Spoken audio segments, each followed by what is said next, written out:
Welcome back. Of course, it's still Rise and Shine coming to you live from the beautiful hills of Ibiakuran in Akwa Ibom State. Good time to be here. I hope you've been following the conversations.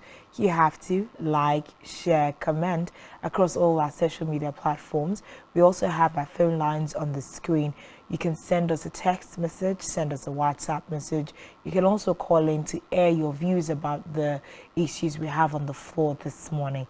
Thanks for being a part of the show. Of course, at this time, we will be moving into our focus conversation, and we are looking at Nigeria Economic Recovery 2022. Who have been the winners and the losers so far, and where are we headed as a nation? To have this conversation with us this morning is Tija Bolton Akpan, who is the Executive Director of Policy Alert. Good morning, sir, and thank you for joining us. Good morning. Thanks for having me. Okay, welcome to Rise and Shine, I would say. How is Calabar this morning? Our Calabar is bright. It's just that we are recovering from the shock of last night's auto crash tragedy during the Bikers Carnival, which has put a lot of people into a mourning mood. Otherwise, Calabar has a bright weather this morning. Okay, so on the heel of that, do you think that the carnival is still going to hold? What's your opinion about the carnival still holding today? Well, I don't know. We expect leadership at times like this should take very drastic decisions that communicate sympathy, communicate compassion, that communicates solidarity with the people and their feelings at a moment like this. So we expect that leadership will make some announcements at the right time this morning. Okay. I haven't heard anything up to this moment as I speak. Okay, but what's the general air in Cross River State now? What's the general air around the city? Does it smell Christmas? Does it smell like the carnival will hold? Well, I haven't stepped out of my house today, but yeah, I think from what I saw last night, the mood was really a mellow one, a really reverse one, if I must say. Okay, away from that though, let's quickly go into our focus conversation this morning. Now, of course, the country has been in a very challenging and deteriorating economic situation, and that has also lowered our growth and projections as well. But let's look at economic recovery plan for Nigeria in terms of this year. What would you say have been the economic recovery development plans? How would you also rate the economy? Let's not also forget that a lot has been said in terms of global economies and the global crunch that has been happening. But Nigeria has been like worst hit. Let's also not forget that we've gone through a series of recessions in a couple of years. How has all of this affected us as a country? Right. So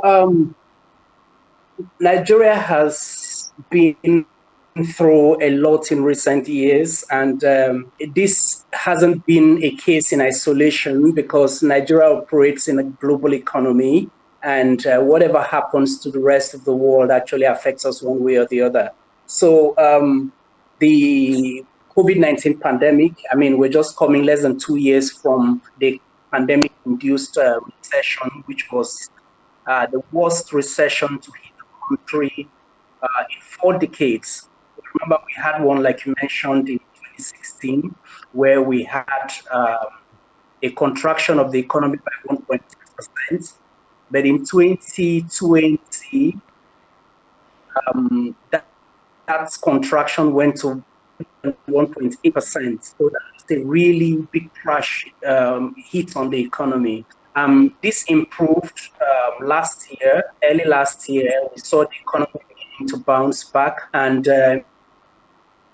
in 2022, we've seen a lot of positive indicators for the economy, even though fiscal policy has not been managed as well as expected. And there is no way you run the economy and fiscal policy is going the other direction. It will always have an impact because the citizens depend on having having the right kinds of welfare options, the right kinds of infrastructure, and so on. And it's government spending that leads to this. So all that affected the economy in some ways. So COVID-19 years affected economic growth potential in 2022, and we saw in Q3 of 2022, we saw a decline, to the comparable period in 2021. So these are some of the things that marked the economy during the year. Another thing that marked the economy during the year had to do with the growth of the oil and gas sector. So the oil and gas sector has predominantly been the determinant of Nigeria's economic potential over the years. But we saw that in 2021 and 2022, the non-oil sectors actually launched a huge bounce back. So we saw a situation where the non-oil sector in the third quarter of this year, for instance, did over 94%, of GDP. So oil sector contributed just a little more than 5%, I think 5.6% of GDP, of the economic output in the country. So this tells us something about the increasing significance of the non-oil sector in the country as compared to the oil sector where we have been focused on over the years. So going forward, it's also an indicator that Nigeria needs to do a lot more in energizing the non-oil sectors of the economy, which I'm sure we are going to be discussing further on this program. Another thing that also contributed to economic the character of the economy during the year was management of foreign exchange. So where the CBN's management of foreign exchange actually led to huge pressures on the exchange rate, especially in the parallel market. So we saw the difference between the official window and the parallel market window going to over 36 or 37% in terms of the disparity between the official and the black market windows. So this also explains why capital importation declined a lot, why the purchasing power of the people to the economy actually suffered a huge decline. And it also explains the huge inflation rates that we saw during the year. So most of these factors are actually interconnected. One triggers the other. And overall, we saw an economy that on the back of non-oil exports was actually bouncing back. But due to some fiscal policy missteps by government, did not bounce back as much as expected. Okay, so even on the heel of the fact that we experienced our economy bounce back after the COVID-19, mostly as a result of oil-related productions, about 3.5% in the first three quarters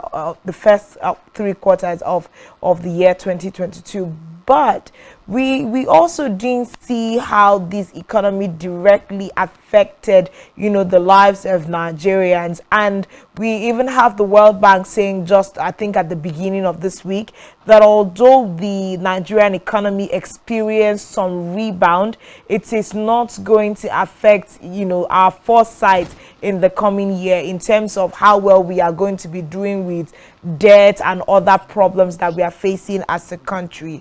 So where does this put us, you know, right now? And also considering that although we experienced some form of rebound, we are forecasting a budget for the country in 2023 that is going to be grossly funded on debt. Yes, okay. So I will start with the last point you made. Sorry, I'm hearing some bounce back. Okay, sorry about that. So you can go ahead. So, yeah. So I'll start with the last point you made about the 2023 budget. The 2023 budget, more than 60% of the budget is going to be used to finance debt repayment, like you mentioned, personnel and overhead. And very little of the budget is going to be invested in capital expenditures.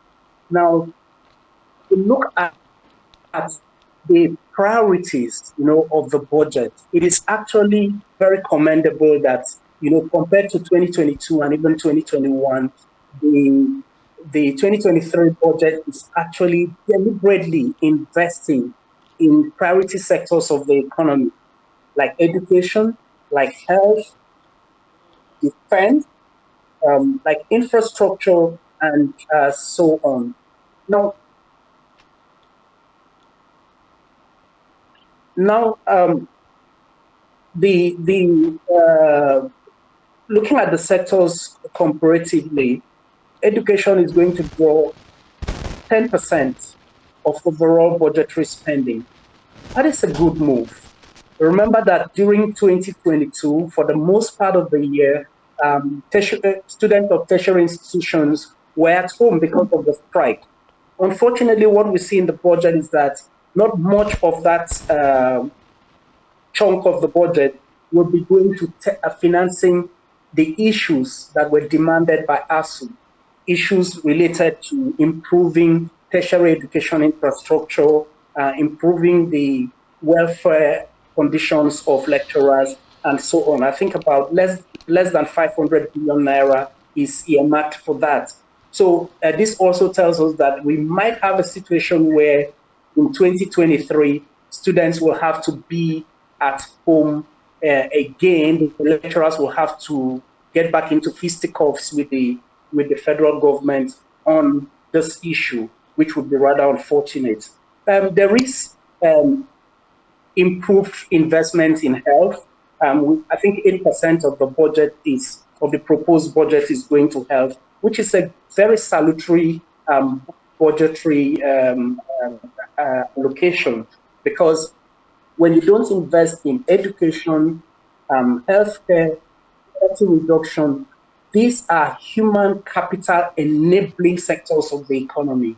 So if you don't invest in them, the productive capacity of the economy will actually be shortchanged, and that will also impact overall economic output. So this is one of the good things we are seeing with the 2023 proposed budget.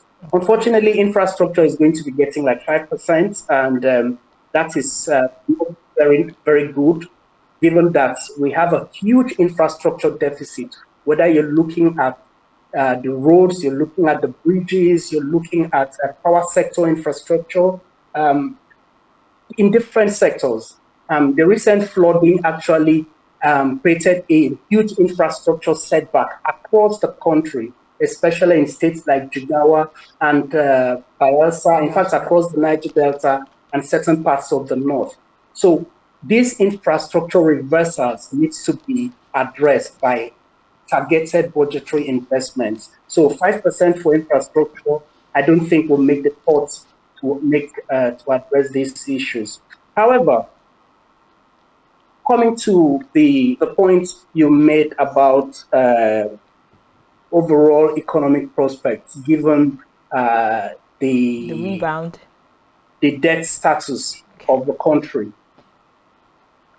It's something that we're already dealing with. The country is already dealing with. Public debt has continued to rise. This year, we saw a huge chunk of the revenue coming into the country. I think close to 120% of revenue being invested in debt servicing, which wasn't a good thing at all. It's actually pushing Nigeria into a fiscal black hole. If you check the Q3 public debt stock, it rose to 44 trillion in October, and that's like a rise of over 1.2 trillion in just a 3-month period. It's not a good thing that the federal government and the subnationals have continued to acquire this much debt. It's pushing generations yet unborn into a debt burden that might be difficult to wriggle out of. So one of the things that's and be done to deal with this right now is for the CBN to actually impose some discipline into ways and means financing. So we've noticed out to the ways and means facility anytime the federal government requires funds to finance public spending. This has been done indiscriminately and irresponsibly over the last year. This is something that should not continue in 2023 if we need to regain our fiscal balance as a country. The other thing would be that the investments in infrastructure, like I said, has to be deliberate. It has to continue. Investments in human capital developing sectors, which we've seen that the intentions are there in the 2023 budget, that has to also continue. And deliberate investment in the agriculture sector has to continue. The agri sector contributes a lot more to our economy than the oil sector and many other sectors combined.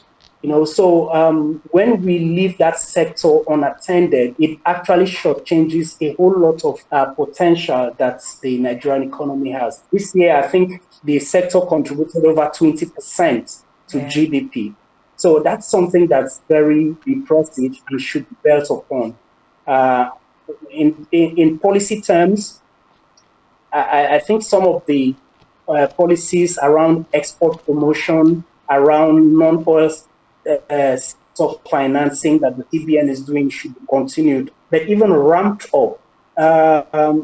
It does not seem to me that many of those policies are widely known by the real farmers in the country. Yeah. So we have like the commercial agricultural credit scheme, we have the MSE development fund, so many CBN policies there.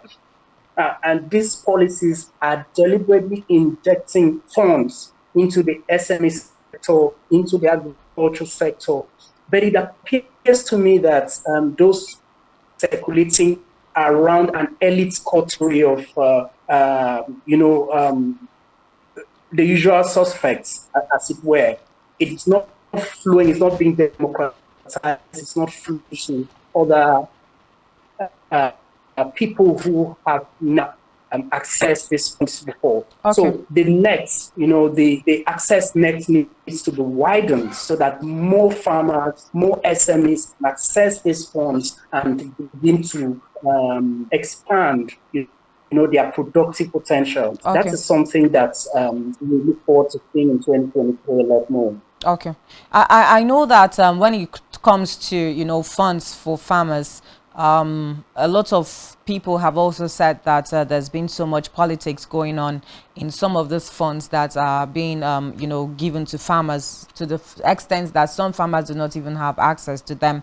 But let's leave that aside and look at you talked about the non-oil sector, and then a question that I thought wanted to ask in her first question was that how will all of this, now we are saying that we are even seeing a rebound in the economics coming from the World Bank as well, But how will all of this now translate into making life better for the common Nigerian? Because we still have people, you know, come under the weight of severe poverty and multidimensional poverty as well. But let's look at the non-oil sector now. Maybe you can actually break that down a little bit. Which are the non-oil sectors that you're talking about that we have, or the government should, as a matter of urgency, begin to inject more power into? And then why all of this is not translating into a better life for the common Nigerian man?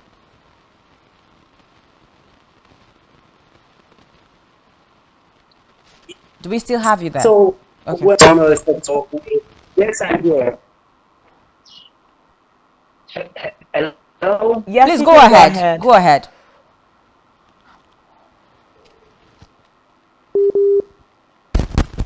Okay, so while we're still trying to hook up back to Tija, I think that there's just so much going on in the economy of the country, and while we are even looking forward to 2023, I like the fact that it's been established that so much is being given to particular sectors which are more like human development capital sectors in the budget.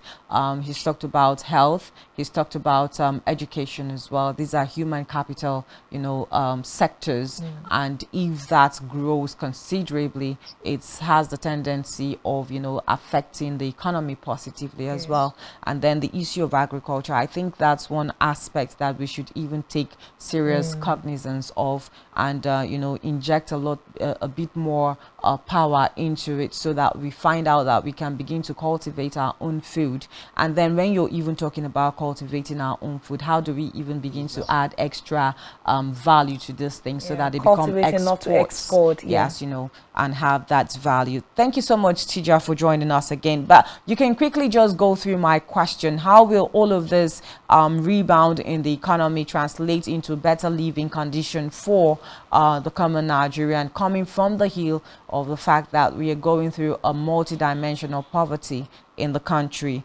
And what else did I ask? Just attend to that first.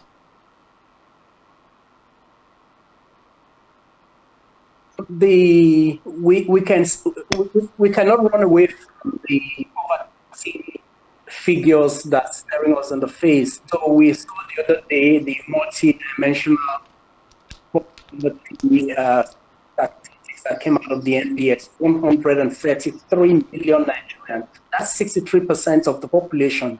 So what the numbers are saying to us is that the number of poor Nigerians have increased.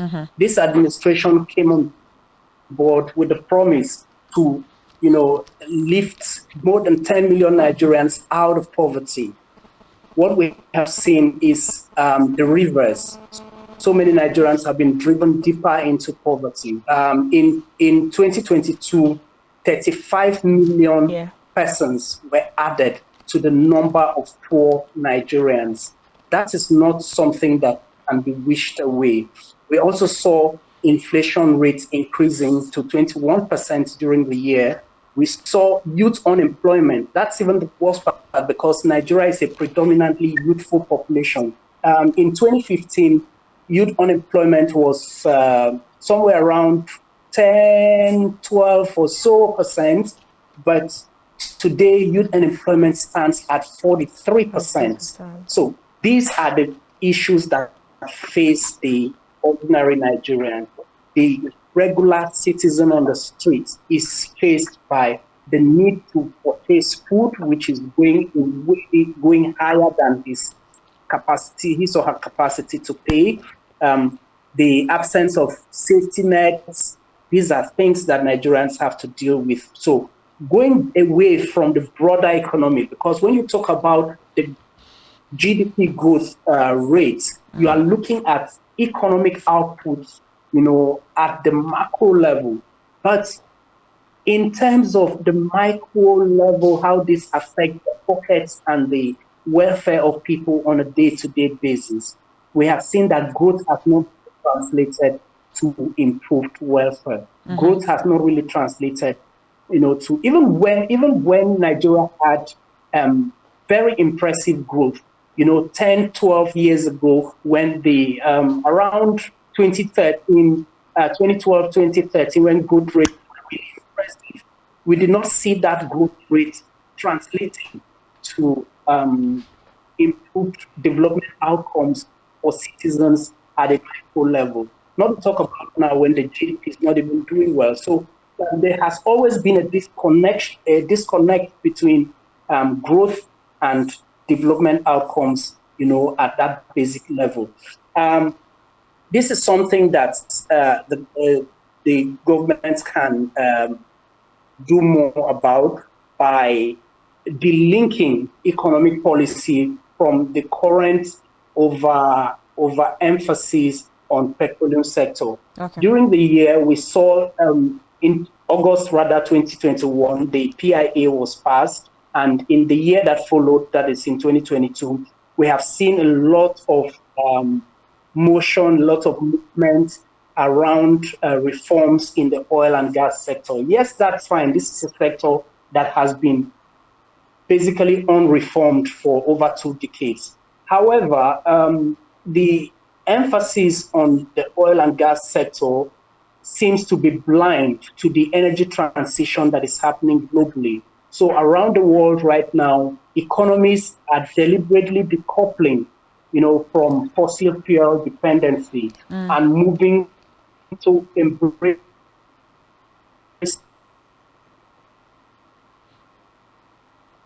Okay. Okay, I think we just have network has gotten in the way, but a lot of these things are still happening, and we need to pay close attention. An era of actually tying in the energy transition. We had an energy transition policy launched the other day with a lot of fanfare, but when you go through the details of that policy, you'll find that it is large on intentions, but short on specific details on how ordinary Nigerians are going to improve their energy access and how that is going to enable Nigeria to diversify away from this petrol-dependent economy. Okay, so looking at the overall economic activity for 2022, I mean, we are 3 days out, into the next year already. Who would you say have been the best, the greatest winners in this year's economic activities, and who have been the worst losers? We have also seen the agricultural sector really, really bringing a lot of financial profit to the economy. Away from the oil dependency, like you just talked about.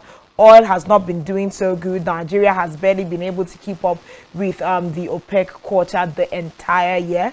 But we've seen agriculture and other sectors. Yeah, Janice was asking earlier for all the other non-oil sectors that you're talking about. So maybe in this breath, you can just tell us, the people that have won and the worst losers, in the year so far. And as a matter of projection, what sectors should we be looking into making investments as a country and even as individuals as we go forward?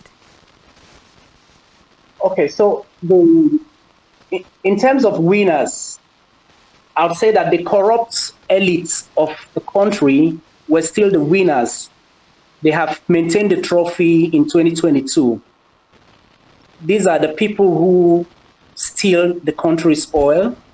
These are the people who loot budget revenues at the subnational level with wanton disregard for social and social and infrastructure investments that should go into the citizens. So the corrupt elites in Nigeria have been the winners. They have continued to be the winners for as long as we can remember. And in 2022, they were still the winners. Another set of winners has been the politicians. So the politicians have been the winners because if you look at the 2022 economic, the character of the economy in 2022, it was aligned towards the election year. So you saw a lot of economic decision making was targeted towards the 2023 elections. See, like the quantum of resources invested in INEC and so on. I mean, I'm not begrudging the investment, but I'm just stating the fact that this is what has been happening. Now, that's about the winners. That they again about the winners, we also need to look at some of those who have benefited from the big, infrastructure contracts that happened. Now, most of these contracts are financed by debt from China. So China has been a big winner in Nigeria's economy. And we saw this increasing in 2022, where a lot of financing from the Belt and Road Initiative, the infrastructure, the debt for infrastructure programs that Nigeria has with the Chinese government continue to go on. So yes, the Chinese government has also been a big winner in this whole mix. Now, talking about the losers, the Nigerian people have been at the losing end. They've held the shorter end of the stick. I earlier talked about the additional 30 million Nigerians that were pushed into poverty in 2022. These were the losers. We talked about the agricultural sector. Despite the fact that the sector contributes over 20% to economic output, we have a situation where farmers are not actually drawing down, from investments that are meant to, expand production in that sector. The real farmer relation, differs to these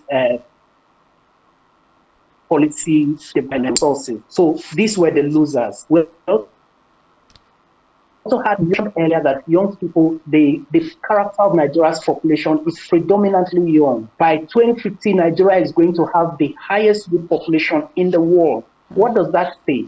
There should be deliberate investment, in building productive capacity of young people. However, we saw youth unemployment surge to 43%, like I mentioned earlier. So these were also part of the losers. The losers were also those who suffered from flooding. You remember the flood just a couple of months ago across the country. People were dislocated from their communities because of weak infrastructure that's not resilient enough to withstand, these natural disasters. These people were swept away from their communities. They lost their businesses. They were dislocated from where they used to stay, proximity to their jobs, and all that was lost. We had huge swaths of internally displaced persons and so on. These were also losers. The insecurity in the country and the lack of investment to address this, the displacement of people, the people who were killed in various terrorist attacks, these were the losers of okay, let's quickly because of time now. On and on and on. Yes, obviously so many losers in this matter and just a few winners. But let's quickly look at the projections for 2023. We are going into a new year and it's also an electoral year as well. What are the projections for the economy? Will we still have or come sit here and talk about politicians and corrupt elites being the winners in the 2023 economic year? Nigeria has a chance to forge a different narrative in 2023. One of the things that the country can do very deliberately is to invest in the low carbon energy sector. Now, energy is very important for economic development in any country. It was very impressive that Nigeria came up with an energy transition plan a few months ago, but that plan needs to be revisited to put citizens at the center so that citizens, and improved access to energy will be front and center of that plan. Right now, a lot of SMEs do not have the means to power their operations, and that is actually affecting economic output adversely. So that has to be improved. In 2023, there is also a chance to revamp the agriculture sector, putting the regular farmers. When we talk about agriculture sector, people always think about, the mechanized agriculture, large scale farming, and so on. That is not really what grows agricultural output. What really grows agricultural output? 70% of those who work in that sector are working in the peasant agriculture sector. So these are the places where investment needs to be made. In 2023, we need to see how much more of those categories of farmers are brought into the beneficiary loop of government policies. In 2023, too, a lot needs to be done to actually address the debt crisis so that we don't continue whining about this, when we go into next year. Also, deliberate efforts to address corruption. Corruption is eating a whole lot of economic, value, that should be invested in social delivery of social services and building of infrastructure. We have not seen a very firm, firm measures by the administration to address the people who have been indicted for corruption, including international companies that have been shortchanging Nigeria dry in transactions in the oil and gas sector. These companies are still moving about, doing business with Nigeria as if nothing has happened. There should be very deliberate steps to make sure that they face the music. That way, a message is going to be passed to others that it's no longer business as usual in Nigeria's economy. So people have to face the music. Anyways, in 2023. Yeah, thank you so much, Tija Bolton Akpan, Executive Director, Policy Alert. We just hope that, some of those issues will be properly addressed by the government as we move into a new year and a new administration as well, because all of this rebound in the economy of the country needs to begin to affect the common man, because he feels the pinches more. But thank you so much for your time with us on SETS this morning.